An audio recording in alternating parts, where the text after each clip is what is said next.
어머니, 이번엔 100만 원이에요. 큰 며느리의 봉투 위로 번쩍이는 금박 글자. 옆에서 작은 며느리가 수줍게 김치통을 내민다. 돈은 못 드려도 제가 밤새 담갔어요. 그 순간 식탁 위 공기가 싸늘하게 식었다. 요즘 누가 김치로 효도해요? 큰 며느리의 말에 작은 며느리의 눈빛이 흔들린다. 정성은 돈으로 대신 못한다. 얘야. 말레의 떨리는 목소리에 가족들의 시선이 엇갈린다. 그날 밤 어머니는 혼잣말을 삼켰다. 돈보다 마음이 고픈 세상이지. 유언장이 공개되는 날 가족들이 둘러앉는다. 전 재산은 작은 며느리 이소연에게 상속한다. 어머니, 전 100만 원 드렸잖아요. 그 돈보다 진심이 더 컸던 사람이 있지. 감동은 나누면 더 커지죠. 이야기 전에 구독과 좋아요, 알림 설정까지 눌러주시면 매일 더 따뜻한 이야기로 찾아갈게요. 전라남도 담양, 대나무가 하늘 높이 뻗은 외곽 마을입니다. 이른 아침부터 바람이 대숲을 흔들면 사각사각 소리가 마을 전체를 감쌉니다. 그 소리를 들으며 정말래 여사는 오늘도 마당에 나섰습니다. 78배 나이지만 허리는 아직 꼿꼿합니다. 손에는 배추를 다듬는 칼이 들려 있고 앞치마에는 고춧가루 자국이 여기저기 묻어 있습니다. 올해 김장은 좀 일찍 담가야겠어.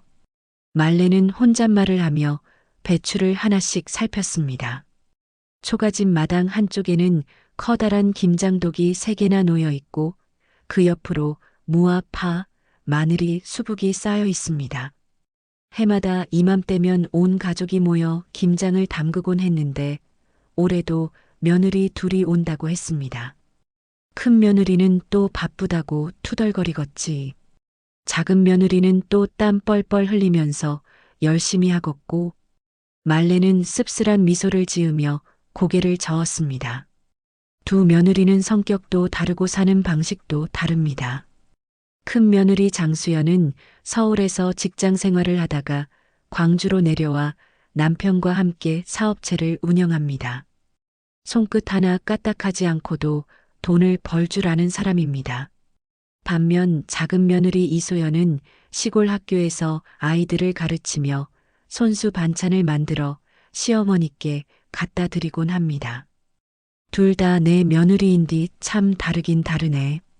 오전 10시쯤 큰 며느리 수연이 도착했습니다. 깔끔한 바지 정장에 하이힐을 신고 나타난 수연은 마당을 둘러보더니 인상을 찌푸렸습니다. 어머니, 이걸 언제 다 하시려고 이렇게 많이 준비하셨어요? 김장은 원래 많이 담가야 겨울 내내 먹재. 너도 가져가고 동생네도 가져가고 저희는 김치 사 먹어요. 요즘 누가 집에서 담가요? 번거롭기만 하고. 말레는 아무 말도 하지 않았습니다. 그저 배추를 다듬는 손길에 힘을 더 주었을 뿐입니다. 수연은 마당 한쪽에 놓인 의자에 앉아 휴대폰을 들여다보기 시작했습니다. 일하러 온 건지 구경하러 온 건지 알 수 없는 모습입니다. 1시간쯤 지나 작은 며느리 소연이 도착했습니다. 소연은 낡은 운동화에 편한 옷차림으로 나타났습니다. 손에는 비닐봉지 하나가 들려 있었고 그 안에는 손수건과 장갑이 들어 있었습니다. 어머니, 저 왔어요. 어디부터 도와드릴까요? 아이고 왔냐. 저기 무부터 씻어주라. 소연은 곧장 소매를 걷어붙이고 일을 시작했습니다. 물을 씻고 파를 다듬고 마늘을 까는 손길이 익숙합니다. 말레는 그런 소연의 모습을 흐뭇하게 바라보았습니다. 큰 며느린 손이 빠르고 작은 며느린 손이 따뜻하지. 말레가 중얼거리자 수연이 고개를 들었습니다. 어머니, 뭐라고 하셨어요? 아니다, 아니야. 그냥 혼잣말이요. 하지만 수연은 그 말을 듣고 기분이 상한 듯 했습니다. 손이 빠르다는 건 일을 잘한다는 뜻일 텐데 왜 작은 며느리 칭찬만 하는지 이해할 수 없었습니다. 수연은 자리에서 일어나 부엌으로 들어갔습니다. 저는 안에서 양념 준비할게요. 수연은 부엌에서 고춧가루와 젓갈을 꺼내 재빨리 양념을 만들기 시작했습니다. 계량 스푼으로 정확히 재고 타이머를 맞춰가며 일했습니다. 효율적이고 빠릅니다. 하지만 그 안에 정성이 담겨 있는지는 알 수 없습니다. 반면 소연은 마당에서 말레와 함께 배추를 절이고 있었습니다. 손으로 하나하나 만지며 소금을 뿌리고 말레가 하는 이야기를 귀 기울여 들었습니다. 김장은 말이여, 손맛이 중요해요. 기계로 하면 아무리 정확해도 그 맛이 안 나. 맞아요, 어머니. 저도 그렇게 배웠어요. 두 사람은 자연스럽게 이야기를 나누며 일했습니다. 하지만 부엌에서 일하는 수연은 그 모습을 보며 또다시 불편한 감정을 느꼈습니다. 저렇게 느릿느릿하게 일하면 언제 끝나? 시간이 돈인데. 해가 중천에 떴을 무렵 세 사람은 각자의 방식으로 김장 준비를 마쳤습니다. 수연은 양념을 완성했고 소연과 말레는 배추를 모두 절였습니다. 이제 본격적으로 김장을 담글 시간입니다. 자, 이제 버무리자. 둘이 같이 하면 금방 끝날 거요. 말레가 말했지만 수연은 손을 내저었습니다. 어머니, 저는 이제 가봐야 해요. 오후에 약속이 있어서요. 벌써? 점심은 하고 가지. 아니에요, 괜찮아요. 양념은 다 만들어뒀으니까 나머지는 소연 씨가 하시면 되죠. 수연은 그렇게 말하고는 가방을 들고 일어났습니다. 말레는 아쉬운 표정을 지었지만 붙잡지 않았습니다. 수연이 떠난 뒤 소연이 조심스럽게 물었습니다. 어머니, 제가 다 해도 될까요?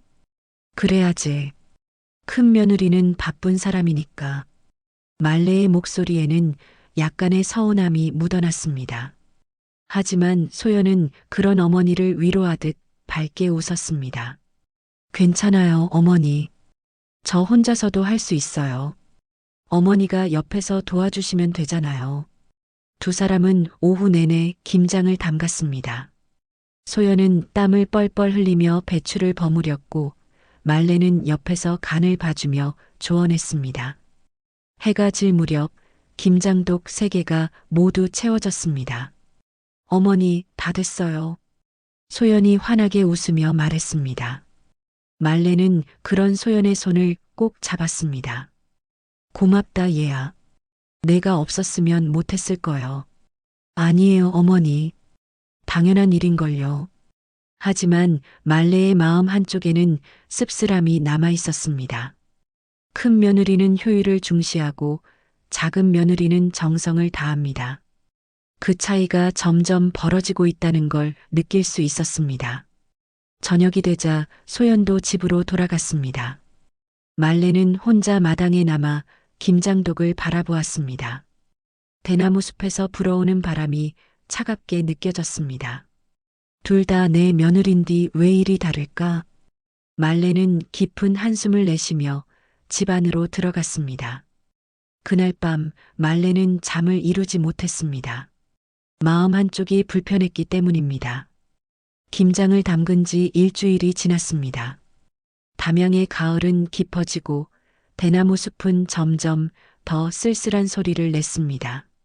정말래 여사는 매일 아침 김장독 뚜껑을 열어 김치가 잘 익어가는지 확인했습니다.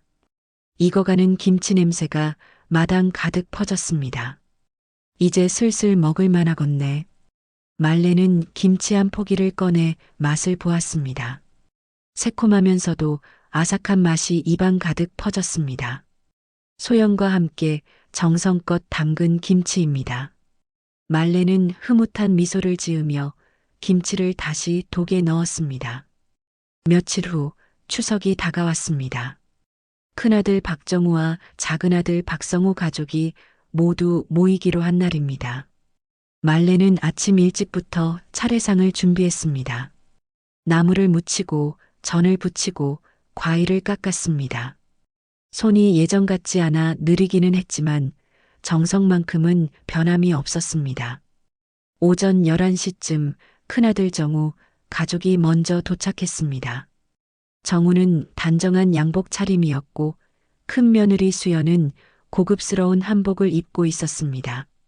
두 사람은 커다란 과일 상자와 선물 보따리를 들고 들어왔습니다. 어머니, 잘 지내셨어요? 그래, 왔냐? 어서 들어오너라.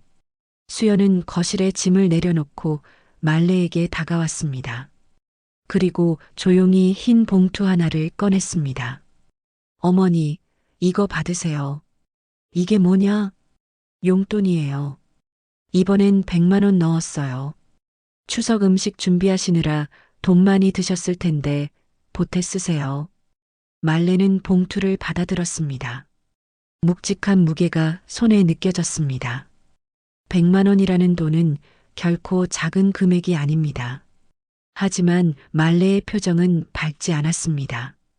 고맙다. 그런디 이런 건 안 해도 되는데. 아니에요, 어머니. 요즘 세상에 돈 없으면 아무것도 못해요. 편하게 쓰세요. 수연은 자신 있게 말했습니다. 돈으로 효도하는 것이 가장 현실적이고 확실한 방법이라고 믿고 있었습니다. 말레는 봉투를 받아 서랍에 넣었습니다. 그리고 아무 말 없이 부엌으로 향했습니다. 1시간쯤 지나 작은 아들 성우 가족이 도착했습니다. 성우는 낡은 점퍼를 입고 있었고 작은 며느리 소연은 소박한 옷차림이었습니다. 두 사람은 손에 아무것도 들지 않은 채 들어왔습니다. 아니, 정확히는 소연의 손에 김치통 하나가 들려 있었습니다. 어머니, 저희 왔어요. 그래, 어서 와라. 밥 먹었냐? 아직이요. 어머니 음식 먹으러 왔죠. 소연은 김치통을 말레 앞에 내밀었습니다. 투명한 통 안에는 빨갛게 익은 김치가 가득 담겨 있었습니다. 어머니, 이거 받으세요. 제가 밤새 담근 김치예요. 뭐, 내가 직접 담갔다고? 네, 어머니께서 가르쳐 주신 대로 했어요. 소금도 1000이렴 쓰고 젓갈도 직접 만들었어요. 맛있을 거예요. 말레는 김치통을 받아들었습니다. 투명한 통 너머로 보이는 김치는 정성스럽게 담긴 모습이었습니다. 배추잎 하나하나에 양념이 골고루 묻어 있었고 색깔도 곱게 빨갰습니다. 아이고, 이걸 언제 다 담갔어. 고생했다, 얘야. 아니에요, 어머니. 돈은 못 드려도 이런 거라도 해드려야죠. 소연의 말에 거실에 있던 수연이 고개를 돌렸습니다. 그리고 씁쓸한 표정으로 웃었습니다. 요즘 누가 김치로 효도해요? 송금이 편하죠. 그 말에 거실 분위기가 싸늘해졌습니다. 성우가 형수를 향해 눈을 흘겼고 정우는 애써 모른 척했습니다. 소연은 당황한 표정으로 말레를 바라보았습니다. 말레는 천천히 김치통을 안고 자리에서 일어났습니다.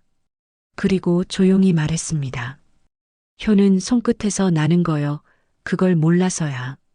그 말을 남기고 말레는 부엌으로 들어갔습니다. 수연은 어이없다는 표정을 지었고 소연은 미안한 얼굴로 고개를 숙였습니다.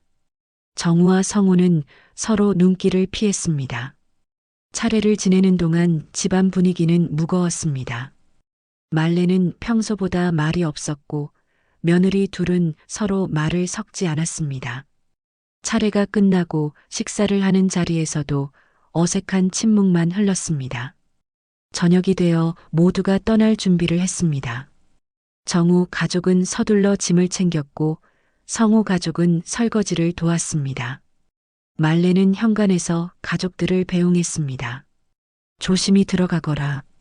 네, 어머니. 건강하세요. 차들이 하나둘 떠나고 마당에는 말레만 남았습니다. 말레는 부엌으로 돌아가 소연이 가져온 김치통을 꺼냈습니다. 뚜껑을 열자 김치 냄새가 코를 찔렀습니다. 말레는 젓가락으로 김치 한 조각을 집어 입에 넣었습니다. 아이고 이 맛. 김치는 짜지도 싱겁지도 않았습니다. 딱 알맞은 간에 아삭한 식감이 살아 있었습니다. 말레가 가르쳐준 그대로 담근 김치였습니다. 말레는 김치를 씹으며 눈시울이 붉어졌습니다. 저 아이는 내 마음을 알고 있구나. 말레는 김치통을 꼭 안았습니다. 차가운 플라스틱 통이지만 그 안에 담긴 정성은 따뜻했습니다. 말레는 중얼거렸습니다. 돈은 썩지만 정은 익는다. 그날 밤 말레는 김치통을 냉장고에 넣지 않고 식탁 위에 그대로 두었습니다. 자꾸만 보고 싶었기 때문입니다. 말레는 김치통을 바라보며 긴 한숨을 내쉬었습니다. 두 며느리가 이렇게 다른 뒤 내가 뭘 잘못했을까? 말레는 서랍에서 수연이 준 봉투를 꺼냈습니다. 100만 원이 든 봉투입니다. 묵직하고 두툼합니다. 하지만 말레의 손은 봉투보다 김치통으로 향했습니다. 돈은 금방 사라지지만 이 마음은 평생 남는다. 말레는 김치통을 다시 안고 눈을 감았습니다. 그리고 깊은 생각에 잠겼습니다. 앞으로 어떤 일이 벌어질지 말레는 아직 알지 못했습니다. 추석이 지나고 일주일쯤 흘렀습니다. 담양의 날씨는 급격히 쌀쌀해졌고 아침 저녁으로 안개가 자욱하게 깔렸습니다. 정말레 여사는 평소처럼 새벽 5시에 일어나 마당을 쓸었습니다. 하지만 오늘은 몸이 유독 무거웠습니다. 왜 이리 기운이 없을까? 말레는 빗자루를 든 채로 잠시 멈춰 섰습니다. 가슴 한쪽이 답답하고 숨이 가빠졌습니다. 하지만 대수롭지 않게 여기고 다시 마당을 쓸기 시작했습니다. 78평생 아픈 데 없이 살아온 몸입니다. 조금 피곤한 것쯤이야 괜찮으리라 생각했습니다. 하지만 그날 오전 말레는 부엌에서 쓰러졌습니다. 설거지를 하다가 갑자기 어지러움이 몰려왔고 그대로 바닥에 주저앉았습니다. 다행히 이웃 아주머니가 들러서 발견했고 급히 구급차를 불렀습니다. 말레 씨, 정신 차리소. 말레 씨. 이웃의 다급한 목소리가 희미하게 들렸지만 말레는 눈을 뜰 수가 없었습니다. 의식이 점점 흐려졌고 구급차 사이렌 소리만 멀리서 울렸습니다. 광주의 한 대학병원 응급실입니다. 말레는 침대에 누워 있었고 온갖 기계가 몸에 연결되어 있었습니다. 의사는 심각한 표정으로 차트를 들여다보았습니다. 보호자분 누구신가요? 제가 큰아들입니다. 정우가 급히 달려와 의사 앞에 섰습니다. 얼굴에는 걱정이 가득했습니다. 의사는 천천히 입을 열었습니다. 심장 질환이 재발했습니다. 몇 년 전에도 치료받으신 적 있으시죠? 네, 그렇습니다. 그때도 위험하다고 들었는데 이번엔 더 심각합니다. 나이도 있으시고 심장 기능이 많이 약해졌어요. 최선을 다하겠지만 의사는 말을 흐렸습니다. 그 침묵이 무엇을 의미하는지 정우는 알 수 있었습니다. 정우는 고개를 떨구고 깊은 한숨을 내쉬었습니다. 유언 같은 거 준비하셔야 할 것 같습니다. 의사의 말에 정우는 몸이 굳었습니다. 유언이라는 단어가 너무나 무겁게 다가왔습니다. 정우는 아무 말 없이 고개만 끄덕였습니다. 그날 저녁 말레는 잠시 의식을 회복했습니다. 흐릿한 눈으로 주변을 둘러보니 병실 천장이 보였습니다. 옆에는 정우와 성우가 앉아 있었습니다. 엄마, 괜찮으세요? 성우가 다급하게 물었습니다. 말레는 천천히 고개를 끄덕였습니다. 목소리를 내려 했지만 쉽게 나오지 않았습니다. 물물 좀. 정우가 물 한 컵을 떠와 말레의 입에 대주었습니다. 말레는 간신히 물을 삼키고 두 아들을 바라보았습니다. 너희들 잘 들어라. 엄마 말씀하지 마세요. 힘드실 텐데. 아니다. 지금 해야 한다. 나 오래 못 버틸 것 같구나. 두 아들의 눈시울이 붉어졌습니다. 하지만 말레는 담담한 표정으로 말을 이었습니다. 종이하고 펜 좀 가져와라. 엄마, 왜요? 유언 써야지. 성우는 황급히 간호사실에서 종이와 펜을 빌려왔습니다. 말레는 떨리는 손으로 펜을 잡았습니다. 글씨를 쓰는 것조차 힘겨웠지만 말레는 포기하지 않았습니다. 한 글자 한 글자 천천히 써내려갔습니다.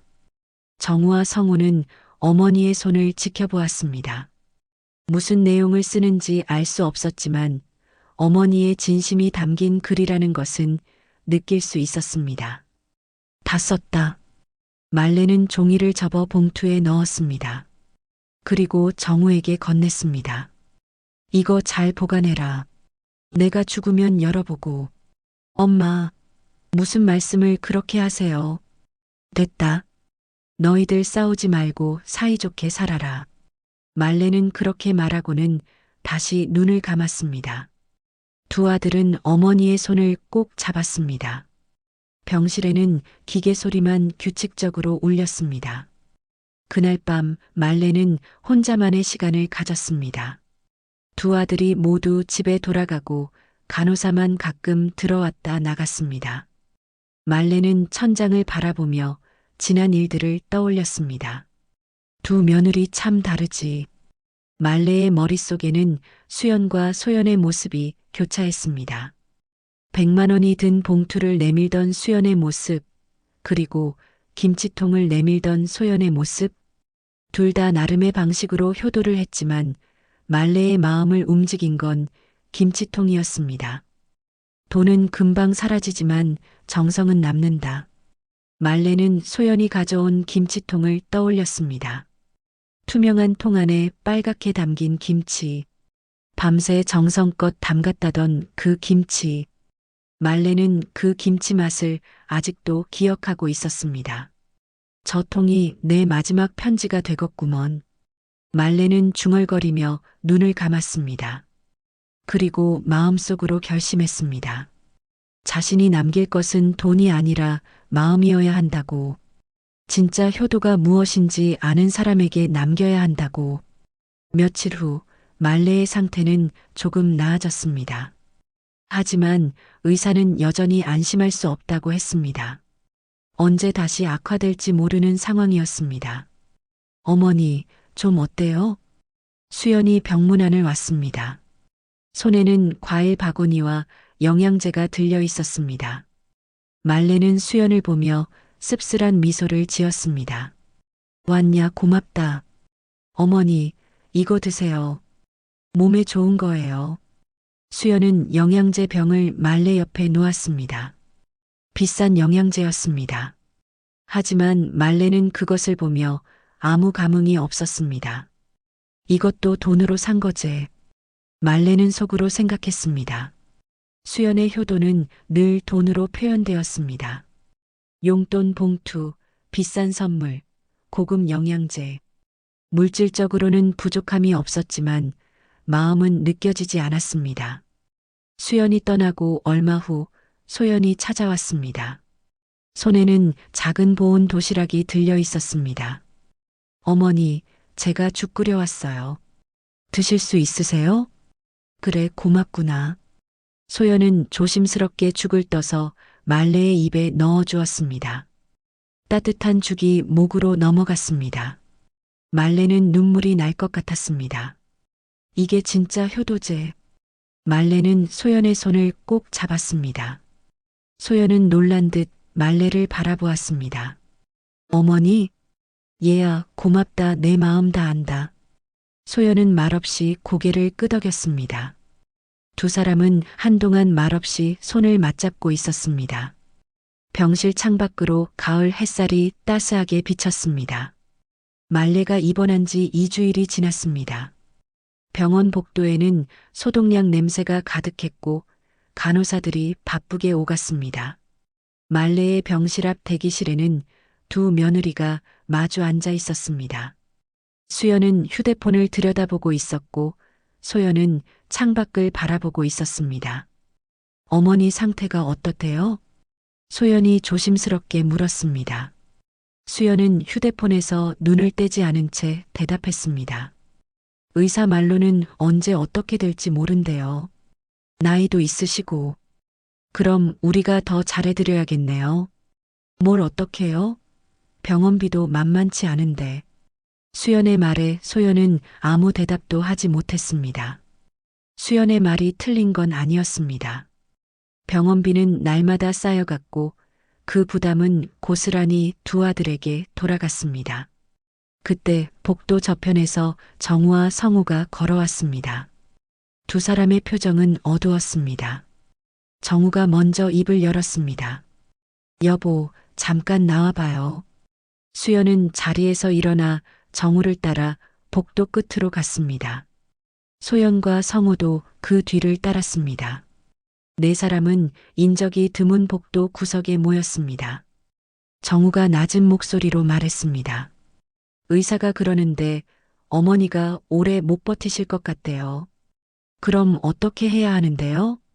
수연이 물었습니다. 정우는 잠시 망설이다가 입을 열었습니다. 재산 정리를 해야 할 것 같아요. 그 말에 성우의 얼굴이 굳었습니다. 재산 정리라는 말은 곧 상속을 의미했습니다. 아직 어머니가 살아계신데 그런 이야기를 꺼낸다는 것이 성우는 불편했습니다. 형, 아직 어머니 살아계시잖아요. 알아. 하지만 준비는 해둬야 해.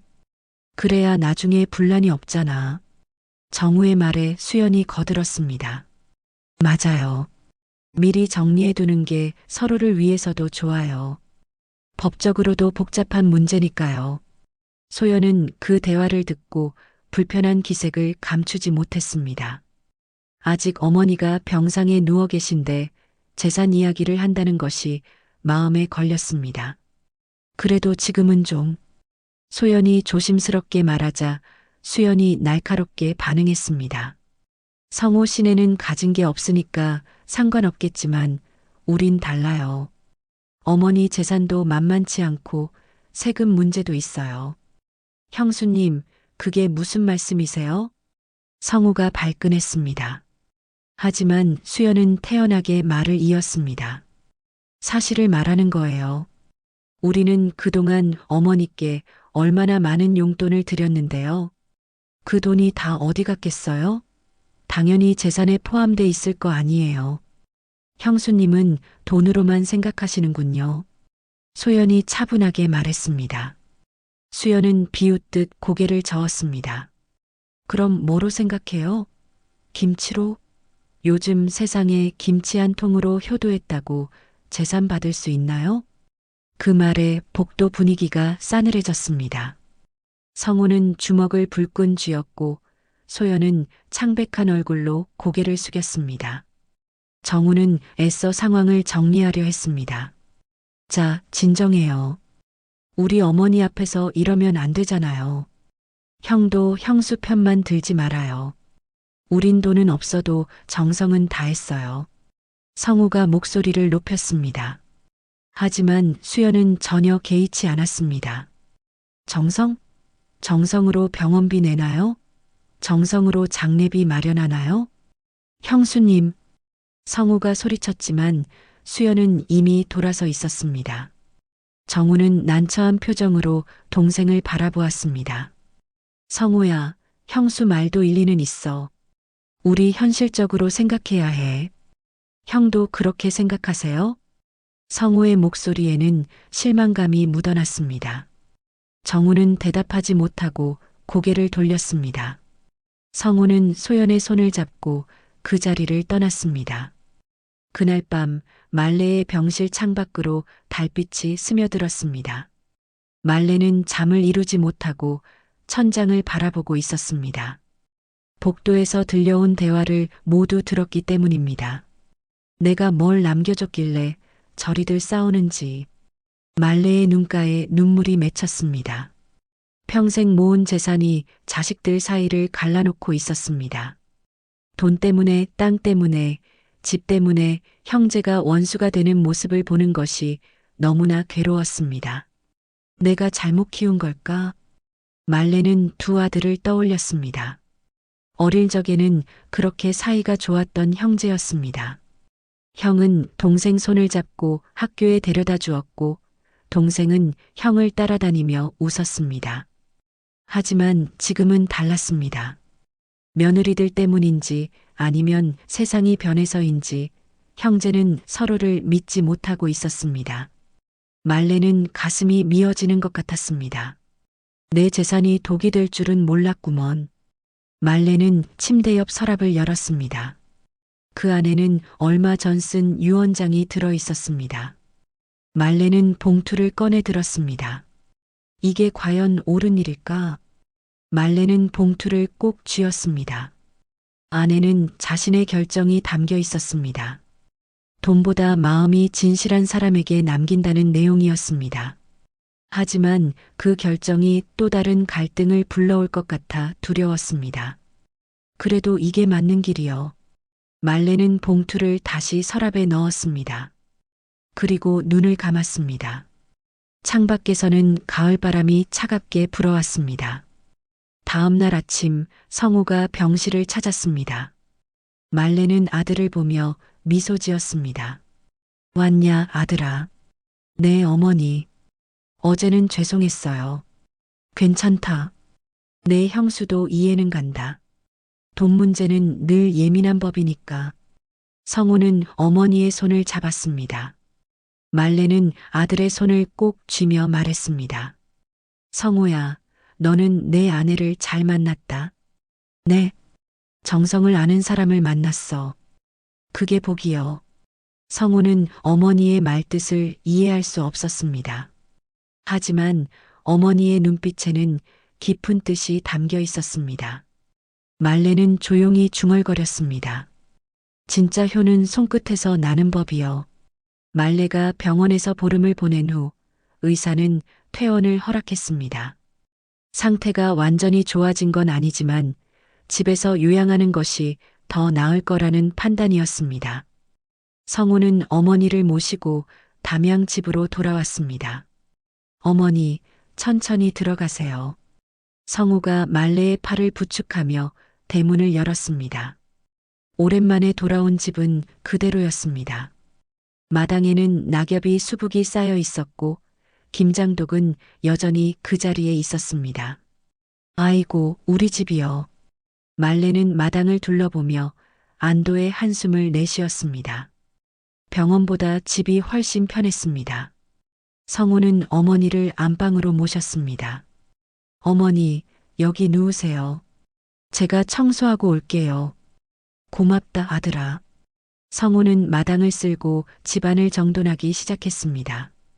오랫동안 비어있던 집은 먼지투성이었습니다.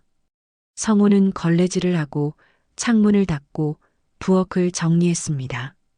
부엌 한쪽에는 냉장고가 있었습니다.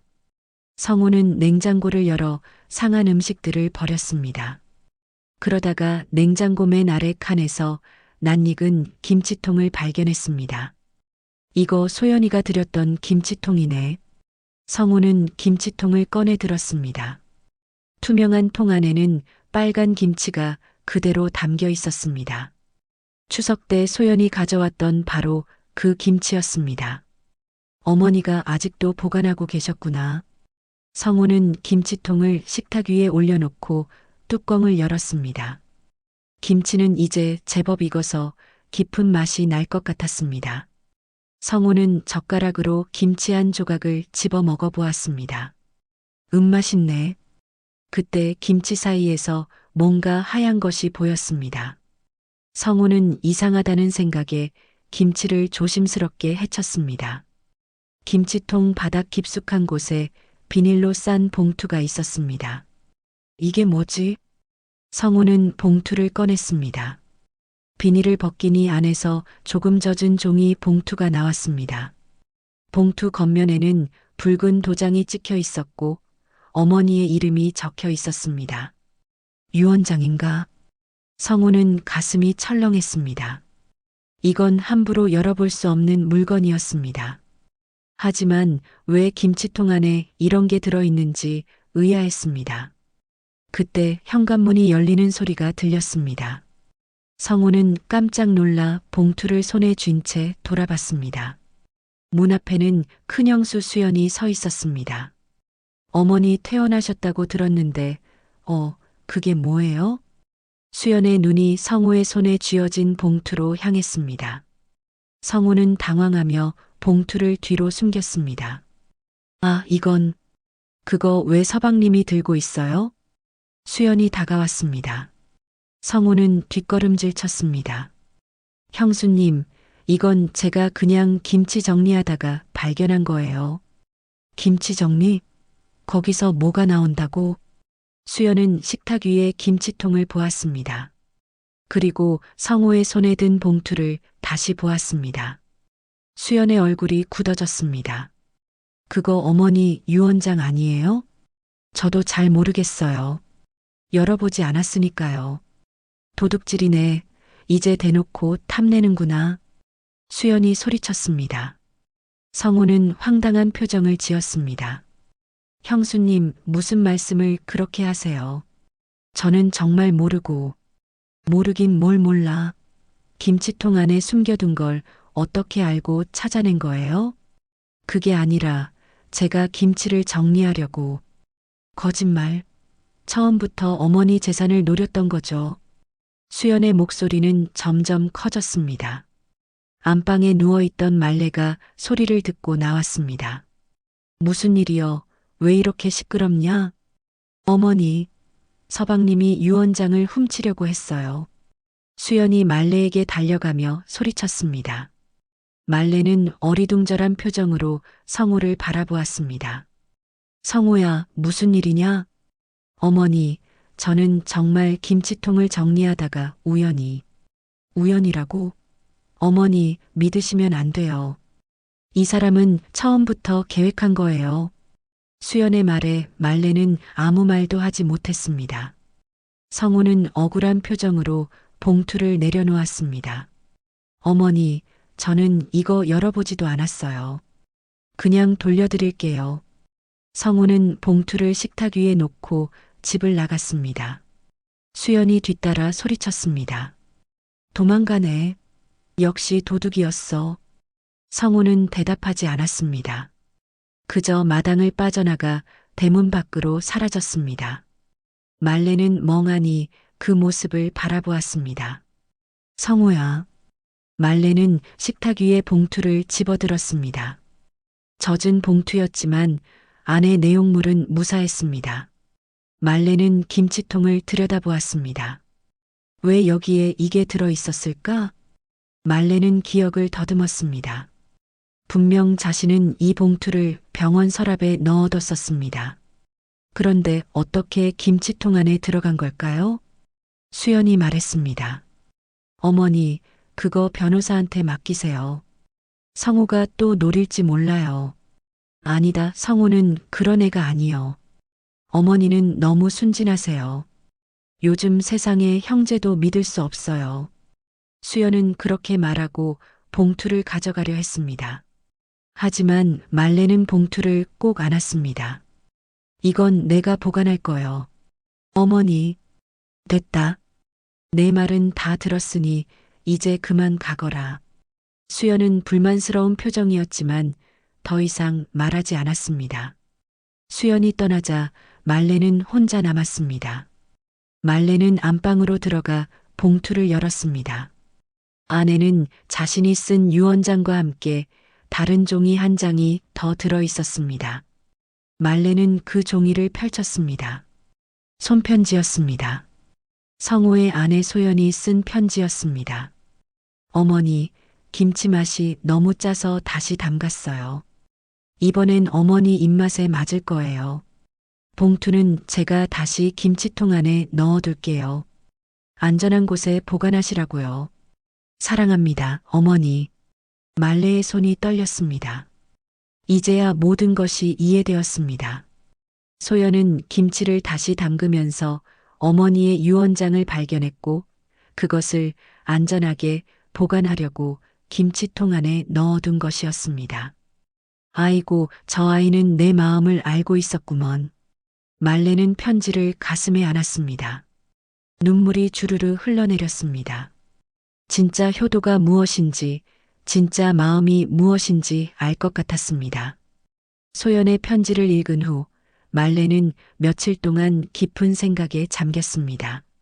손편지를 몇 번이고 다시 읽으며 소연의 마음을 되새겼습니다. 김치를 다시 담그면서까지 자신을 생각한 그 정성이 가슴 깊이 와닿았습니다. 이 아이는 진짜 내 딸이구먼. 말레는 편지를 조심스럽게 접어 유 원장과 함께 보관했습니다. 그리고 마음속으로 결심했습니다. 자신의 결정이 옳았다고, 돈보다 마음을 알아보는 사람에게 남기는 것이 맞다고. 며칠 후 말레는 성호에게 전화를 걸었습니다. 성호는 그날 이후 집에 오지 않고 있었습니다. 형수의 오해를 받은 것이 억울하고 서러웠기 때문입니다. 성호야, 나다. 어머니요. 어머니, 죄송해요. 제가 정말 아무것도 안 했는데. 안다, 아들아. 다 알고 있어. 내 잘못이 아니여. 말레의 목소리에는 따뜻함이 묻어났습니다. 성호는 그제야 안도의 한숨을 내쉬었습니다.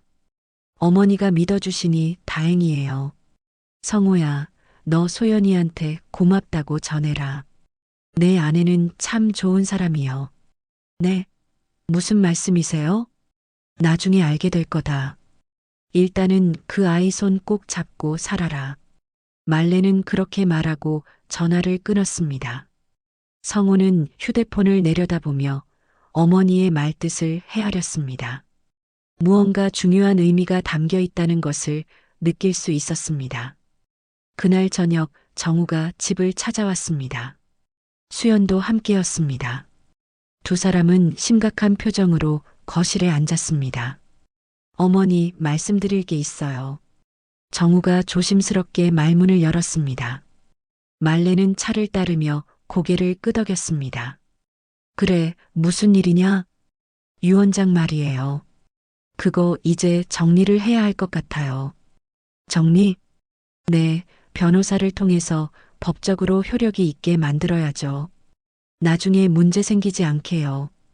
정우의 말에 수연이 거들었습니다. 어머니, 요즘은 다 그렇게 해요.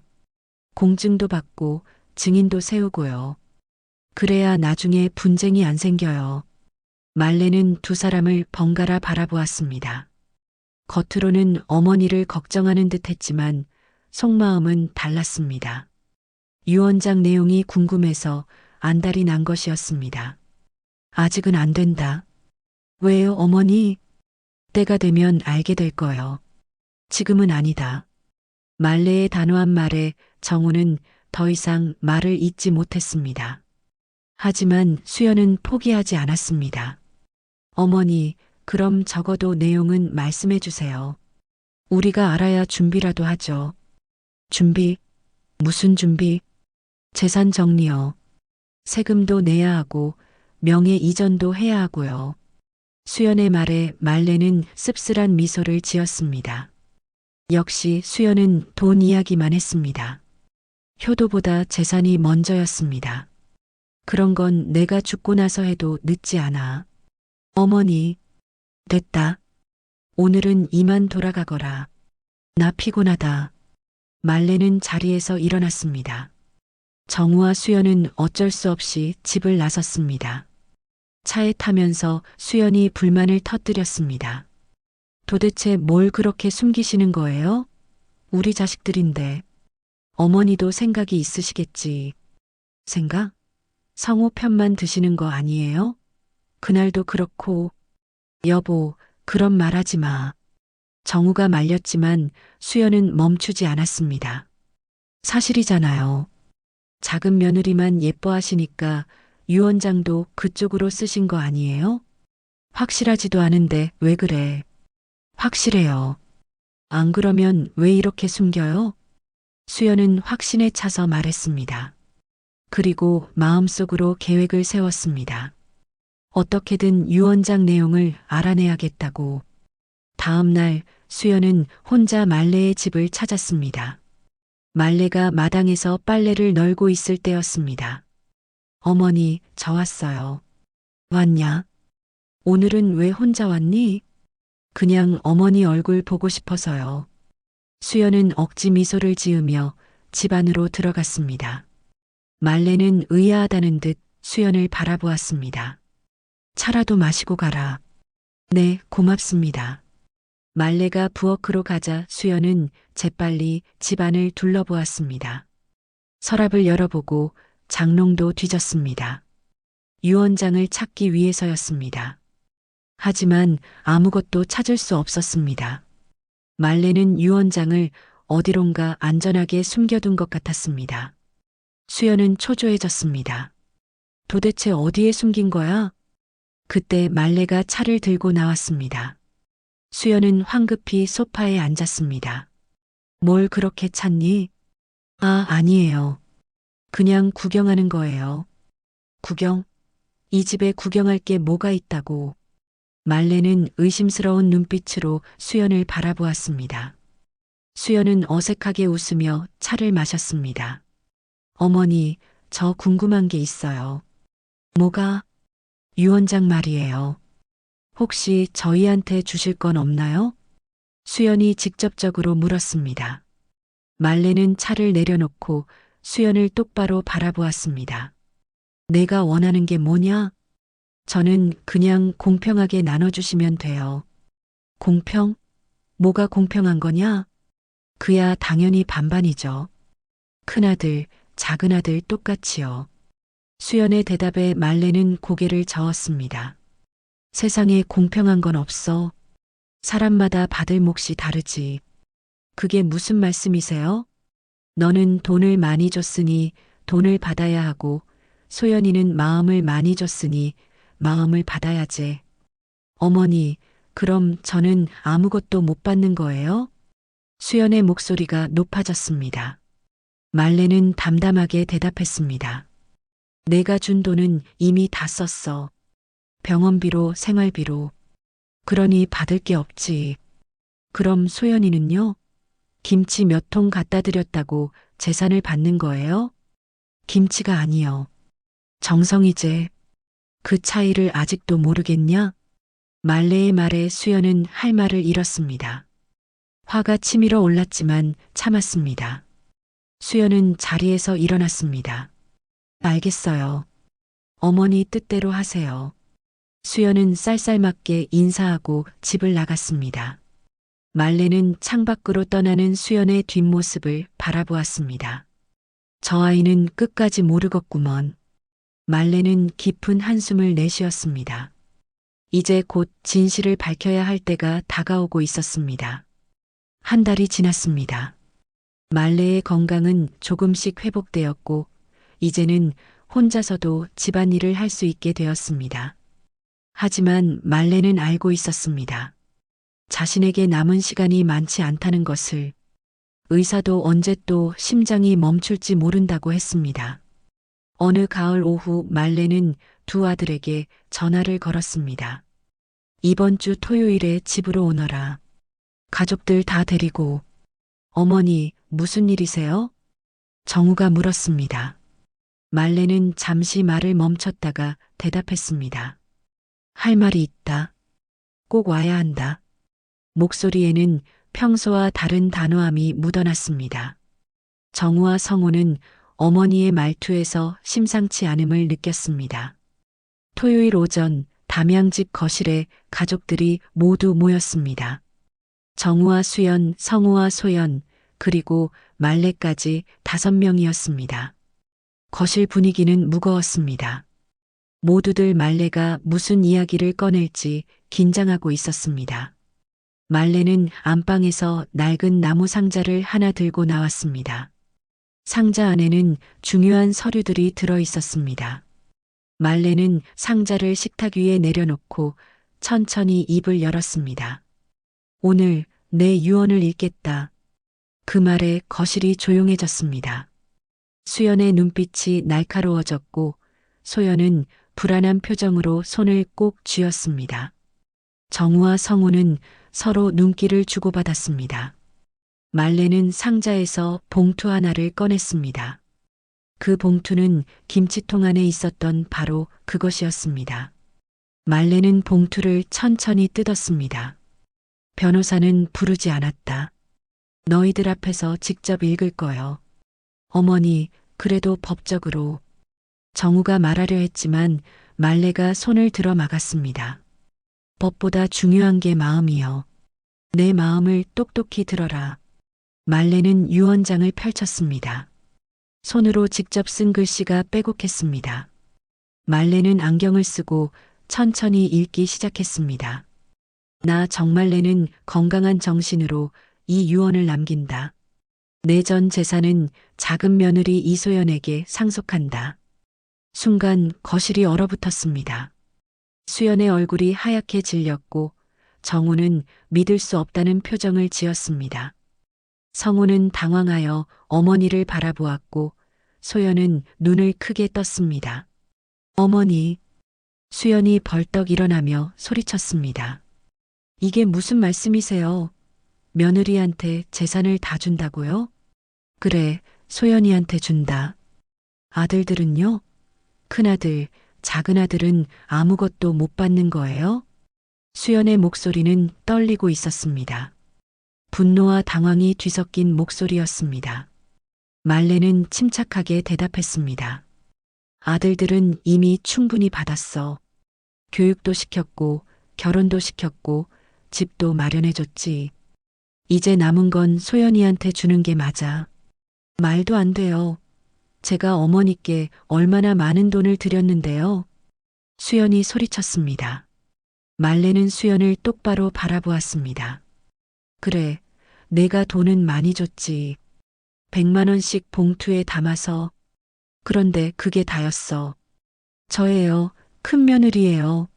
당연히 제가 받아야죠. 큰 며느리? 그럼 큰 며느리는 뭘 했냐? 말레의 목소리에 힘이 실렸습니다. 수연은 말문이 막혔습니다. 돈 주는 게 효도냐? 100만 원 봉투 하나면 어머니 마음을 살 수 있다고 생각했냐? 그럼 뭘 더 하라는 거예요? 요즘 세상에 돈이 최고 아니에요? 수연의 항변에 말레는 고개를 저었습니다. 돈은 금방 사라져. 병원비로 생활비로 순식간에 없어지지. 하지만 마음은 달라. 말레는 소연을 바라보았습니다. 소연이는 김치를 담가줬어.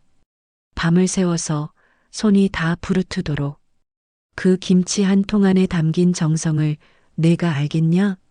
수연은 입술을 깨물었습니다. 정우도 아무 말하지 못했습니다. 말레는 말을 이었습니다. 소연이는 내 유언장을 발견하고도 숨기지 않았어. 안전하게 보관해줬지.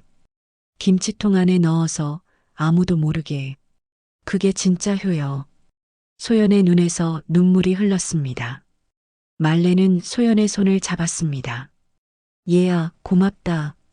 내 마음 다 알고 있었어. 어머니. 소연은 말레의 손을 꼭 쥐며 울음을 터뜨렸습니다. 성우도 눈시울이 붉어졌습니다. 수연은 참지 못하고 다시 소리쳤습니다. 이건 불공평해요. 법적으로 문제 삼을 거예요. 그래, 문제 삼아라. 하지만 이건 내 뜻이요. 누가 뭐래도 바꾸지 않을 거다. 말레의 목소리는 단호했습니다. 수연은 정우를 바라보았습니다. 여보, 가만히 있을 거예요? 우리 재산이 다 날아가는데. 정우는 괴로운 표정으로 고개를 숙였습니다. 어머니의 결정을 뒤집을 수 없다는 것을 알았습니다. 그리고 어쩌면 어머니의 말이 옳다는 것도 느꼈습니다. 형수님, 성우가 조용히 말했습니다. 어머니 뜻을 따릅시다. 저희는 아무것도 바라지 않습니다. 뭐라고? 당신네는 다 받으면서 무슨 소리예요? 저희는 받지 않겠습니다. 어머니 재산은 어머니가 쓰시게 하세요. 성우의 말에 소연도 고개를 끄덕였습니다. 맞아요, 어머니. 저희는 필요 없어요. 하지만 말레는 고개를 저었습니다. 아니다. 이미 정한 일이요. 소연이 내가 받아서 좋은 일에 써라. 말레는 유언장을 다시 봉투에 넣었습니다. 그리고 소연에게 건넸습니다. 이걸 잘 보관해라. 내가 죽으면 변호사한테 가져가고. 어머니 이러시면 안 돼요. 소연이 눈물을 흘리며 말했습니다. 하지만 말레는 미소 지었습니다. 괜찮다. 이게 내가 원하는 거요. 100만 원은 썩지만 내 정성은 평생 남는다. 그 차이를 아직도 모르는 사람이 있지만 말레는 수연을 바라보았습니다. 수연은 눈물을 글썽이며 자리에서 일어났습니다. 좋아요. 어머니 마음대로 하세요. 하지만 후회하실 거예요. 수연은 그렇게 소리치고 집을 나갔습니다. 정우는 미안한 표정으로 어머니를 바라보았습니다. 어머니, 죄송합니다. 괜찮다, 아들아. 내 잘못은 아니요. 정우도 고개를 숙이고 집을 나갔습니다.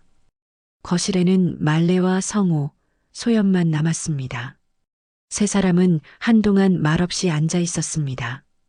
어머니, 정말 괜찮으세요? 성우가 조심스럽게 물었습니다.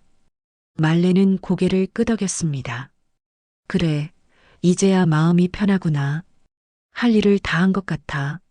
말레는 창밖을 바라보았습니다. 대나무 숲이 바람에 흔들리고 있었습니다.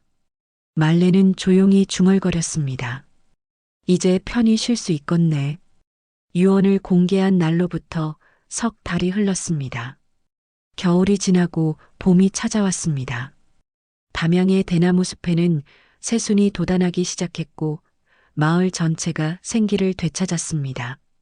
하지만 정말래 여사는 그 봄을 오래 보지 못했습니다. 어느 따뜻한 봄날 아침 말레는 잠자리에서 평화롭게 눈을 감았습니다.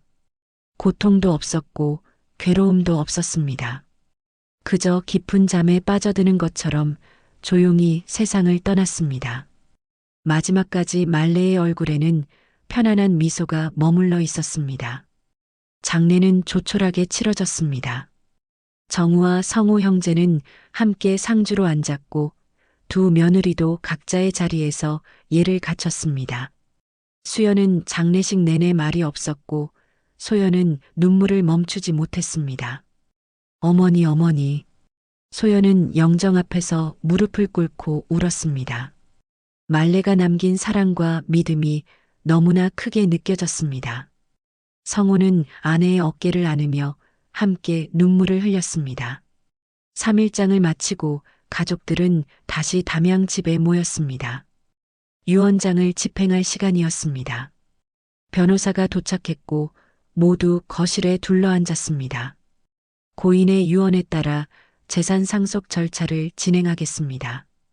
변호사는 말레가 남긴 유언장을 펼쳤습니다. 그리고 또박또박 읽어내려갔습니다. 전 재산은 작은 며느리 이소연에게 상속한다. 여기에는 담양의 집과 땅 그리고 예금 통장 모두가 포함됩니다. 수연은 입술을 깨물며 고개를 돌렸습니다. 정우는 깊은 한숨을 내쉬었습니다. 하지만 아무도 이의를 제기하지 않았습니다. 이미 석 달 전에 들었던 내용이었고 어머니의 확고한 뜻이었기 때문입니다.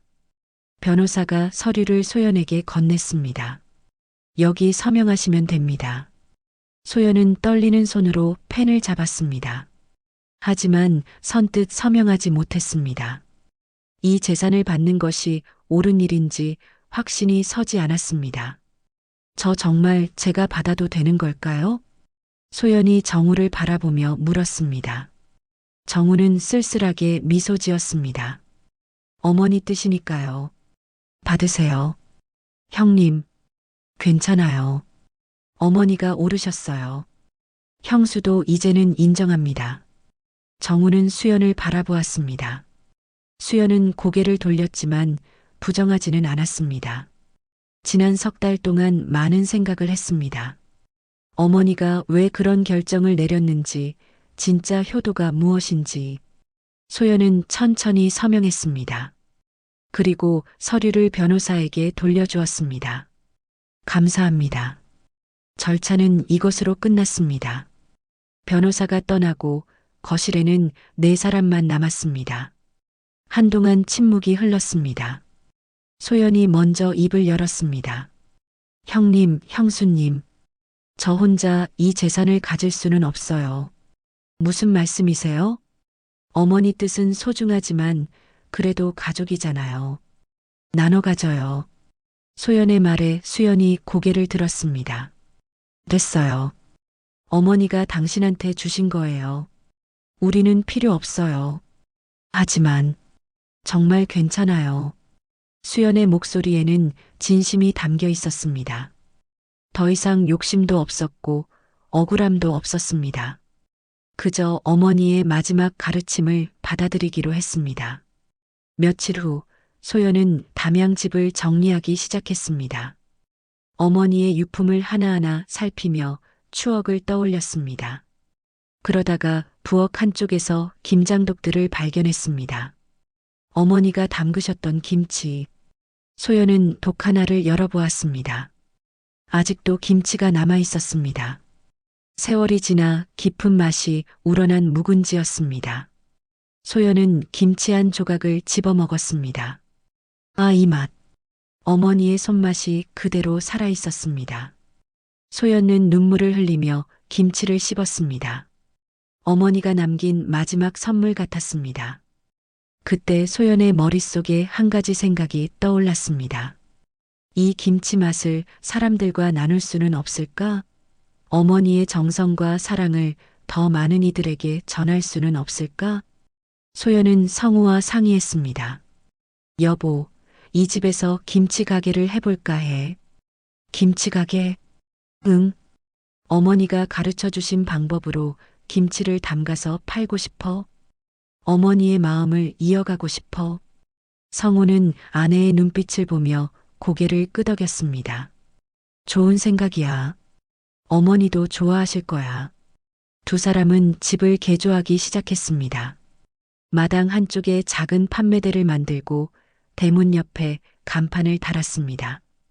간판에는 이렇게 써 있었습니다. 말래김치. 개업 첫날 마을 사람들이 찾아왔습니다. 소연은 정성껏 담근 김치를 내놓았습니다. 손님들이 김치를 맛보고는 감탄했습니다. 이거 옛날 말래 씨 손맛이네. 맞아요. 어머니 비법대로 담갔어요. 이야, 이 맛 오랜만이다. 하나 사가야겠어. 손님들이 하나둘 늘어났습니다. 소문이 퍼지면서 멀리서도 사람들이 찾아왔습니다. 소연의 김치는 단순한 음식이 아니라 정성과 사랑이 담긴 특별한 맛이었습니다. 어느 날 한 손님이 물었습니다.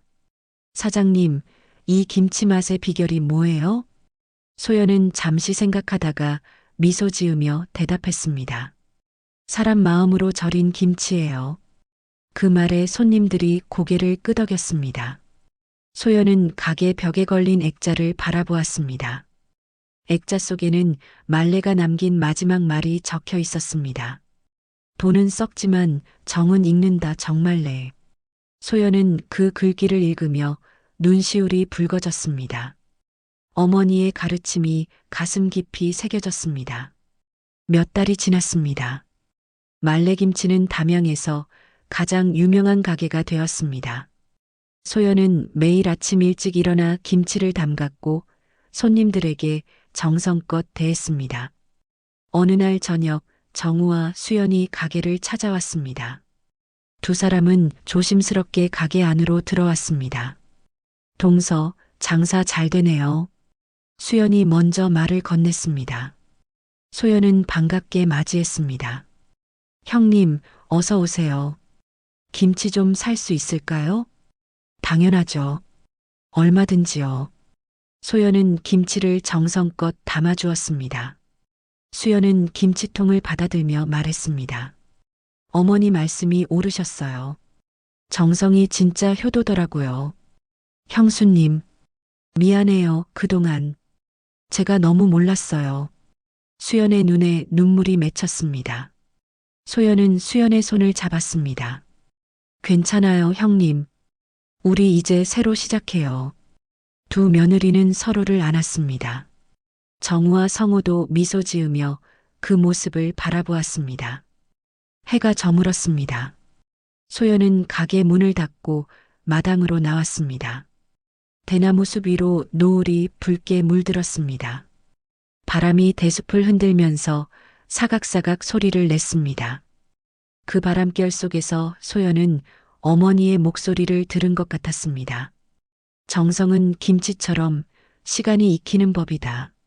소연은 하늘을 바라보며 조용히 중얼거렸습니다. 어머니, 감사합니다. 사랑합니다. 대나무 숲 위로 별이 하나둘 떠올랐습니다.